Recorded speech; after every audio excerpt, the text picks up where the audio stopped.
ഇന്ന് ഞാൻ വന്നിരിക്കുന്നത് നല്ലൊരു മാങ്ങാ പുരട്ടിൻ്റെ റെസിപ്പിയുമായിട്ടാണ്. ഇപ്പോൾ നന്നായിട്ട് മാങ്ങയൊക്കെ കിട്ടുന്ന സീസണല്ലേ. ഈ ഒരു സമയത്ത് ഇതുപോലെ ഉണ്ടാക്കി വെക്കുകയാണെങ്കിൽ വർഷങ്ങളോളം കേടുകൂടാതെ നമുക്ക് മാങ്ങ ഉപയോഗിക്കാനായിട്ട് കഴിയും. അപ്പോൾ അതിനായിട്ട് ഞാനിവിടെ ഒരു 4 മാങ്ങയാണ് എടുത്ത് വെച്ചിരിക്കുന്നത്. അധികം പുളിയൊന്നുമില്ല കേട്ടോ. അപ്പോൾ 4 മാങ്ങ ഒന്ന് നന്നായിട്ട് അതിൻ്റെ തൊലിക്ക് നല്ല കട്ടിയുള്ളത് കൊണ്ട് ചെറുതായിട്ട് ഞാനൊന്ന് ചിരണ്ടി കളഞ്ഞിട്ടേ ഉള്ളൂ കേട്ടോ. തൊലി ചെത്തി കളഞ്ഞിട്ടില്ല, ചെറുതായിട്ട് പിച്ചാത്തി ഉപയോഗിച്ചൊന്ന് ചുരണ്ടി കളഞ്ഞിട്ട് ആണ് എടുത്ത് വെച്ചിരിക്കുന്നത്. നന്നായിട്ടൊന്ന് വാഷ് ചെയ്തിട്ട് അതിൻ്റെ ആ വെള്ളമയമൊക്കെ നന്നായിട്ടൊന്ന് തുടച്ചാണ് എടുത്ത് വെച്ചിരിക്കുന്നത്. ഇനി നമുക്ക് ഈ മാങ്ങ ഒന്ന് കട്ട് ചെയ്തെടുക്കാം. ഇതാ കണ്ടില്ലേ, ഒരുപാട് അങ്ങ് മൂത്തിട്ടില്ല മാങ്ങയെ. നമ്മൾ ഈ അച്ചാറിനൊക്കെ ഇടുമ്പോൾ അരിയുന്ന അതിനെക്കാട്ടിൽ ഒരല്പം കൂടി വലുപ്പത്തിൽ വേണം ഇതിന് വേണ്ടിയിട്ട് അരിയാനായിട്ട്. ഇത് മാങ്ങാ പുരട്ടെന്ന് പറയും കേട്ടോ. അപ്പോൾ ഈ മാങ്ങാ പുരട്ട് തയ്യാറാക്കുമ്പോൾ മാങ്ങ കട്ട് ചെയ്യുന്ന സമയത്ത് തീരെ ചെറുതായിട്ട് കട്ട് ചെയ്യരുത്, ഒരല്പം കൂടി വലുപ്പത്തിൽ വേണം കട്ട് ചെയ്തെടുക്കാനായിട്ട്. ഇതിലല്പം പോലും വെള്ളമയമില്ല, നന്നായിട്ട് വെള്ളമൊക്കെ തുടച്ചതിന് ശേഷമാണ് കട്ട് ചെയ്ത് വെച്ചിരിക്കുന്നത്. ഇനി ഞാൻ ഇതിലേക്ക് 1 ടീസ്പൂൺ അളവിൽ മഞ്ഞൾപ്പൊടിയാണ് ചേർത്ത് കൊടുത്തിരിക്കുന്നത്. അത് കഴിഞ്ഞാൽ പിന്നെ നമുക്ക് ഇത് കൈകൊണ്ട് നന്നായിട്ടൊന്ന് മിക്സ് ചെയ്തെടുക്കാം. ഞാനിപ്പോൾ ഇത് നന്നായിട്ടൊന്ന് മിക്സ് ചെയ്തെടുത്തിട്ടുണ്ട്. ഇനി നമുക്കിതൊന്ന് വെയിലത്ത് വെച്ച് കൊടുക്കാം. ഒരു 3 മണിക്കൂറെങ്കിലും നന്നായിട്ടൊന്ന് വെയിൽ കൊള്ളിച്ചെടുക്കണം. കാര്യം ഇതിലെ ചെറിയ ഈർപ്പമയമൊക്കെ ഉണ്ടെങ്കിൽ അതൊക്കെ ഒന്ന് നന്നായിട്ട് മാറി ഡ്രൈ ആയി കിട്ടും. അപ്പോൾ നമ്മളിത് കുറേ നാൾ കേടുകൂടാതിരിക്കുന്നതിന് വേണ്ടിയിട്ടാണ് ഇത് തയ്യാറാക്കുന്നത്. അതുകൊണ്ടാണ് വെയിലത്ത് വെച്ച് ആ ഈർപ്പമൊക്കെ നന്നായിട്ടൊന്ന് മാറി കിട്ടുന്നതിന് വേണ്ടി വെക്കാനായിട്ട് പോകുന്നത്. ഞാനിവിടെ ഒരു 3 മണിക്കൂറാണ് വെയിലത്ത് വെക്കാനായിട്ട് പോകുന്നത്. ഞാനൊരു 3 മണിക്കൂർ വെയിലത്ത് വെച്ചതിന് ശേഷമാണ് എടുത്തിരിക്കുന്നത്. ഇപ്പോൾ നല്ല വെയിലായതുകൊണ്ട് ഒരുപാട് സമയമൊന്നും വേണ്ട. 3 മണിക്കൂർ വെച്ചപ്പോഴേക്കും നന്നായിട്ട് ഇത് ആ ഈർപ്പമൊക്കെ മാറി കിട്ടിയിട്ടുണ്ട്. ഇനിയിപ്പോൾ നമുക്കൊരു പാൻ അടുപ്പിലേക്ക് വെച്ച് കൊടുക്കാം. പെട്ടെന്ന് തന്നെ ഇത് തയ്യാറാക്കിയെടുക്കാവേ. ഞാനിവിടെ 1.5 ടീസ്പൂൺ അളവിൽ ഉലുവ, മുഴുവനായിട്ടുള്ള ഉലുവ ഉണ്ടല്ലോ, അതാണ് ചേർത്ത് കൊടുത്തിരിക്കുന്നത്. അതിനുശേഷം ഒരു 2.25 ടീസ്പൂൺ അളവിൽ കടുക് കൂടെ ചേർത്ത് കൊടുത്തിട്ടുണ്ട്. നിങ്ങളുടെ കയ്യിൽ കട്ടക്കായോ ഉള്ളതെങ്കിൽ ഈ ഒരു സമയത്ത് ചേർത്ത് കൊടുക്കുക. എൻ്റെ കായപ്പൊടി ആയതുകൊണ്ടാണ് ഞാൻ ചേർത്ത് കൊടുക്കാത്തത്. കട്ടക്കായോ ആണെങ്കിൽ ഈ ഒരു സമയത്ത് ഇതിൻ്റെ കൂടെ തന്നെ ചേർത്ത് കൊടുത്ത് നന്നായിട്ടൊന്ന് ഫ്രൈ ചെയ്തെടുക്കണം. ഇതിപ്പോൾ നന്നായിട്ടൊന്ന് ഫ്രൈ ആയി കിട്ടിയിട്ടുണ്ട്. അതായത് കടുകൊക്കെ ഒന്ന് പൊട്ടി ആ ഉലുവയുടെ കളറൊക്കെ ഒന്ന് മാറി കിട്ടിയിട്ടുണ്ട്. ഇനി നമുക്കിത് നന്നായിട്ടൊന്ന് പൊടിച്ചെടുക്കണം. ഇതേ പാനിലേക്ക് തന്നെ ഞാൻ നല്ലെണ്ണയാണ് ഒഴിച്ചു കൊടുത്തിരിക്കുന്നത്. നമ്മൾ അച്ചാറൊക്കെ ഇടുന്ന ആ എണ്ണയുണ്ടല്ലോ, നല്ലെണ്ണ, അത് തന്നെ ഒഴിച്ചു കൊടുക്കുക. വെളിച്ചെണ്ണയിലൊന്നും ഒഴിച്ചു കൊടുക്കല്ലേ. നമ്മളിത് കുറേ നാളത്തേക്ക് വെക്കുന്നത് കൊണ്ടാണ് നല്ലെണ്ണയിൽ തന്നെ തയ്യാറാക്കുന്നതായിരിക്കും ഏറ്റവും നല്ലത് കേട്ടോ. റിഫൈൻഡ് ഓയിൽ ഉണ്ടെങ്കിൽ അത് ഒഴിച്ചു കൊടുക്കാം, പക്ഷേങ്കിൽ നല്ലെണ്ണയായിരിക്കും ഏറ്റവും ബെസ്റ്റ്. ചിലർ കടുകെണ്ണ ചേർക്കാറുണ്ട്.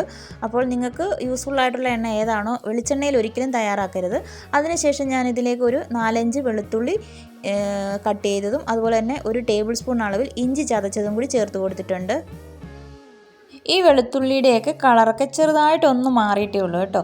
അപ്പോഴേക്കും ഞാൻ ഇതിലേക്ക് മുളക് പൊടി ചേർത്ത് കൊടുക്കുകയാണ്. കാശ്മീരി മുളക് പൊടിയാണ്, ഒരു 2.25 ടേബിൾ സ്പൂൺ അളവിലാണ് ചേർത്ത് കൊടുത്തിരിക്കുന്നത്.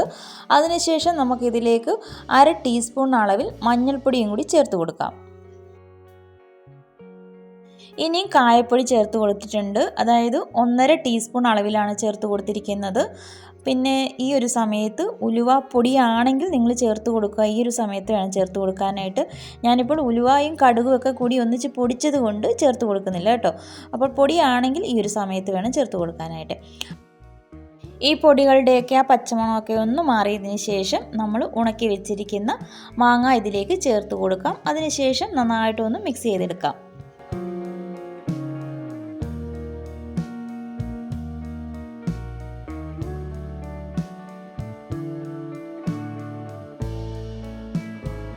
നന്നായി മിക്സ് ചെയ്തതിന് ശേഷം ഞാനിതിലേക്ക് കുറച്ച് കറിവേപ്പിലയും നമുക്ക് ആവശ്യത്തിനുള്ള ഉപ്പും കൂടി ചേർത്ത് കൊടുത്തിട്ടുണ്ട്. എന്നിട്ട് വീണ്ടും നല്ലതുപോലെ ഒന്ന് ഇളക്കി കൊടുക്കാം. ഇനിയിപ്പോൾ ഞാൻ ഇതിലേക്ക് കുറച്ച് വിനാഗിരിയാണ് ഒഴിച്ചു കൊടുക്കുന്നത്. ഒരു ചെറിയ തവിക്ക് 1 തവി ഒഴിച്ചു കൊടുത്തിട്ടുണ്ട്. അപ്പോൾ ചെറിയൊരു പുളിപ്പിന് വേണ്ടിയിട്ടാണ് ഈ വിനാഗിരി ചേർത്ത് കൊടുത്തത്. അതുപോലെ തന്നെ കേടാകാതെ കുറേ നാൾ നമുക്ക് വെക്കേണ്ടതല്ലേ. അപ്പോൾ കുറച്ച് മാത്രമേ ഒഴിച്ചു കൊടുത്തിട്ടുള്ളൂ, ഒരുപാടൊന്നും ഒഴിച്ചു കൊടുക്കേണ്ട ആവശ്യമൊന്നുമില്ല. അതിനുശേഷം വീണ്ടും നല്ലതായിട്ടൊന്ന് മിക്സ് ചെയ്തെടുത്തിട്ടുണ്ട്. ഇനി നമുക്ക് ഉപ്പൊക്കെ നോക്കിയിട്ട് കുറവുണ്ടെങ്കിൽ ചേർത്ത് കൊടുക്കാം കേട്ടോ. ഞാനപ്പോൾ നോക്കിയപ്പോൾ കുറച്ച് ഉപ്പിൻ്റെ ഒരു കുറവുണ്ട്, അതുകൊണ്ട് കുറച്ചുകൂടി ഉപ്പ് ചേർത്ത് കൊടുത്തിട്ടുണ്ട്. നമ്മൾ അച്ചാറൊക്കെ തയ്യാറാക്കുമ്പോൾ ഉപ്പ് അല്പം കൂടി മുന്നോട്ട് നിൽക്കണം. അപ്പോൾ അതുകൊണ്ടാണ് കുറച്ച് ഉപ്പ് കൂടി ഞാൻ ചേർത്ത് കൊടുത്തിരിക്കുന്നത്. ഇനിയുമാണ് നമ്മൾ പൊടിച്ച് വെച്ചിരിക്കുന്ന ഉലുവായും കടുകും ഉണ്ടല്ലോ അതുകൂടെ ചേർത്ത് കൊടുക്കുന്നത്. അപ്പോൾ അത് ചേർത്ത് കൊടുത്തിരിക്കുന്ന വീഡിയോ എനിക്ക് മിസ്സായി പോയിട്ടുണ്ട്, അതുകൊണ്ട് അത് കാണിക്കാൻ പറ്റിയിട്ടില്ല. ഞാനത് ചേർത്ത് കൊടുത്തിട്ടുണ്ട്.